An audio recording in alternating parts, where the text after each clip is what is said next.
Incwadi kaZekariya isahluko sesithathu iyafundeka. Wandibonisa uYoshuwa umbingeleli omkhulu emi phambi kwesithunywa sikaYehova, uSathana emi ngasekunene kwakhe ukuze amchaze. Wathi uYehova kuSathana, "UYehova makawukhalimele Sathana. Akukhalimele uYehova oyinyulileyo iYerusalema, lo akasikhuni sirholelwe emlilweni na?" UYoshuwa ke ebembethe iingubo ezingcolileyo wema ke phambi kwesithunywa.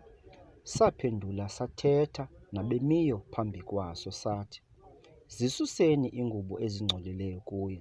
Sathi ke kuye, "Uyabona, ndibususile ubugwenxa bakho kuwe, ndikwambese ngezinqabileyo."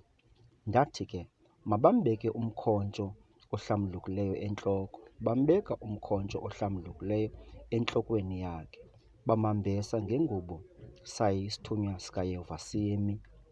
Isithunywa sikaYehova saqononondisa kuYoshuwa, sathi, "Utsho uYehova wemikhosi ukuthi, ukuba uthe wahamba ngeendlela zam, ukuba uthe wasigcina isigcina sam,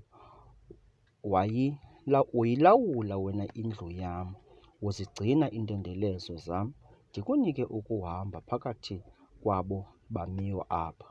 Khawuphulaphule ke Yoshuwa, mbingeleli mkhulu, wena nabalingane bakho abahlala phambi kwakho, ngokuba ngamadoda asesimanga, ngokuba uyabona, ndiyakuzisa umkhonzi wam uHlumelo, ngokuba nalo ilitye endilibeka phambi koYoshuwa, lityeni linye kobakho amehlo asixhenxe. Yabona, ndirhola ukrolo lwalo, utsho uYehova wemikhosi, ndisuse ubugwenxa belizwe ngamininye. Ngaloo mini, utsho uYehova wemikhosi, niyakubizelana phantsi komdiliya naphantsi komkhiwane."